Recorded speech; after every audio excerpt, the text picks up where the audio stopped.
What up, YouTube? It's Bible with Bernie. I wanted to do a long form video. I think I need to do a little more long form videos for those of you out there who are interested in knowing a little bit more about some of these things that I have found that I think are just great for us as Christians to grow together, to pray together, to understand and reflect upon. And I feel like social media is the outlet to do it. So that's why I started this a while ago, and I hope that some people are sticking with me.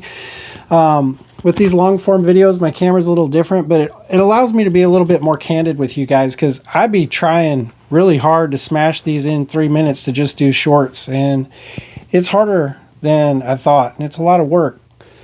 So I'm hearing something back there. Today is March 18th. We're going to do sparkling gems from the Greek.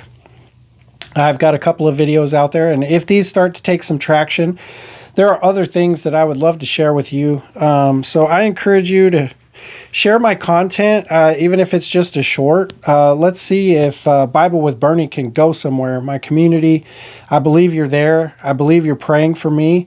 I feel it, and I want to be able to pray for you. I don't want any of this to be done in vain. I believe that there's a purpose behind it, and a greater purpose for you as the listener as well. So today's title is Don't Be a Bone Out of Joint.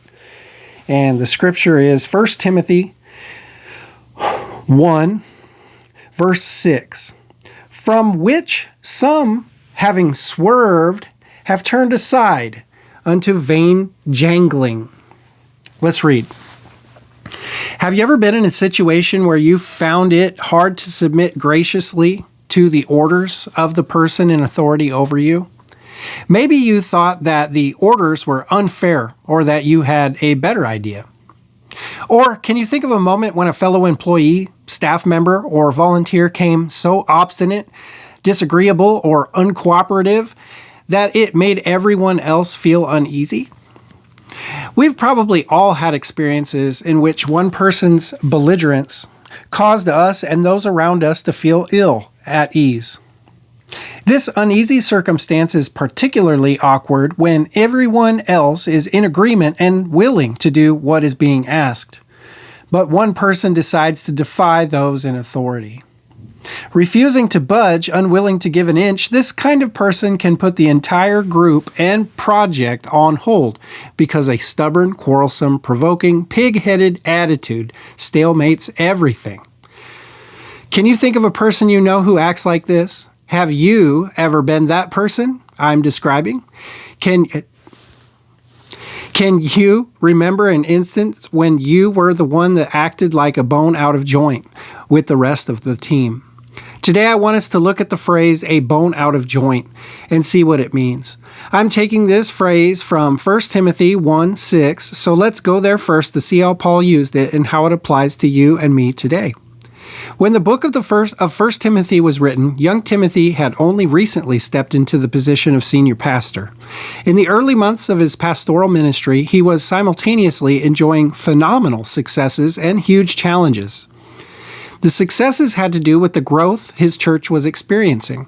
Timothy, however, also had to deal with rebellious leaders who didn't like him or thought he was too young to be the pastor of such a large church. These leaders had no desire to submit to Timothy's authority or follow his vision.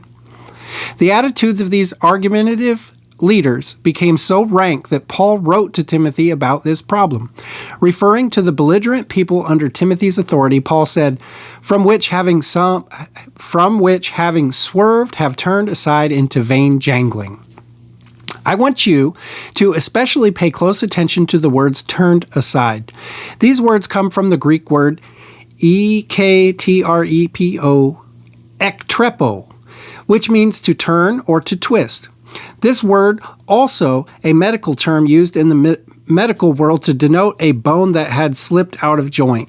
So when Paul used this word to picture these argumentative and stubborn leaders, he was making a powerful statement about them and their bad attitudes. He was calling them a bone out of joint. When a person has a bone that is out of joint, it is a very difficult, painful experience.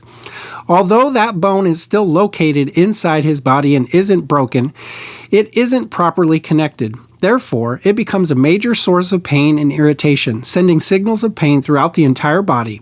If you've ever had an out-of-joint bone in your body, you know how excruciatingly painful it can be.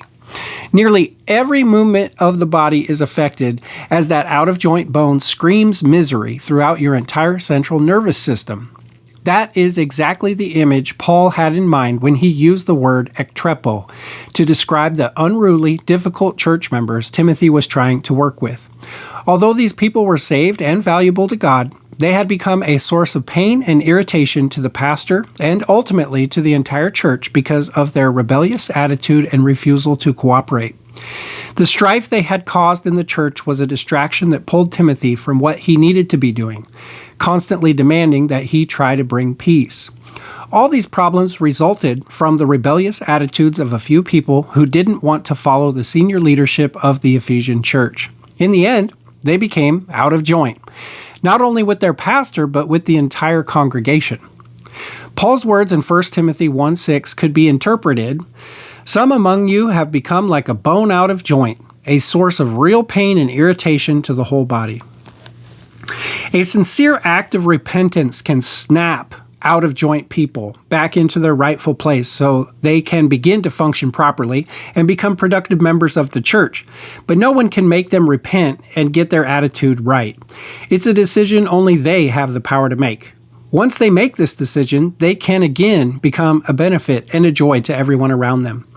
Do you know anyone who fits this out-of-joint description? Is it you? If it is you, it's time for you to reevaluate your attitude and the issues you have allowed to become so divisive in your life.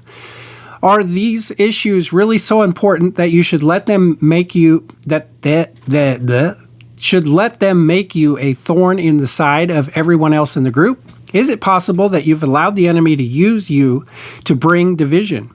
Have you become a source of distraction, pulling the group's attention from where it ought to be? If you've become a bone out of joint in your home, in your workplace, in your church, or in any other area of your life, do everything you can to snap yourself back into the godly attitude and behavior you ought to be displaying. Get back in place, for you have a divine call to fulfill. Your gifts and cooperation are needed by those who are running their spiritual race alongside you. Let's pray. Lord, help me to never be viewed as an argumentative, belligerent, disagreeable person by those who know me, especially by those who are working with me toward a common goal. If I've done anything to be perceived this way, I am sincerely asking you to forgive me right now. But I know that I don't just need your forgiveness. I also need to ask for forgiveness from those who felt uncomfortable with my wrong behavior so my relationship with them can be made right. I need your help to keep a right attitude, Lord. So I am asking you to help me to stay open-minded and correctable. Help me to always maintain a humble spirit and strive to get along with the key people you have placed in my life. I pray this in Jesus' holy name. Let's confess. Make a bold confession. I confess that I have a teachable, correctable spirit. People love to work with me because I strive to be cooperative and to show appreciation for those who are working with me toward a common goal. When an idea is presented that is new or different to me, I think carefully before I open my mouth to respond. Even if I disagree, I don't show disrespect for anyone in the group. I realize that I am not always right and that others may be correct, so I make room for others to explain themselves and to speak their hearts, and I honor their right to hold a position that is different from mine. I declare this by faith in Jesus' name.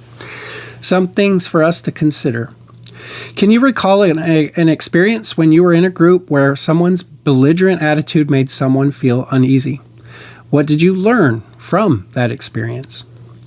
When that happened, how did it affect the entire group? If you have ever been that bone out of joint, did you later apologize and ask for forgiveness? If not, don't you think it's time that you went back to those who were involved and make things right? I have some apologies that I need to write and make. I keep thinking, I better put it off. I don't think that these people want to talk to me. Or maybe in God's timing. So maybe we just pray, Lord, Show me who I have hurt and who I need to write an apology for, or who I need to confront and talk to about certain things that I've done or certain decisions that I've made, certain words that I've said that may have hurt other people and made me appear to be a bone out of joint. If I have been a bone out of joint, Lord, we are all one body here. So please, please help me get back in place and hear your direction. In Jesus' name, amen. Hey guys, thanks for joining me. This one's a little longer, but I'm wondering if I do these, I'm going to need some support. I'm going to need listeners. If you made it this far in the video, could you do me a huge favor and just be like, hey, Ryan, I listened to it. And if it was good, bad, or ugly, I would really like to hear that in the comments. Also, if there's any ideas of things that you guys would like or think that, because now that we're a community, look, a lot of us don't have time to just boom, take a break out of their day and record a video, but I would be willing to do it if I've got a community that thinks that other people are going to benefit from it. So if there's something that other believers could benefit from, I encourage you to reach out to me so that we can share these things with others. I dropped my microphone. Did it sound weird? I love you. Have a great day. God bless you. Bye.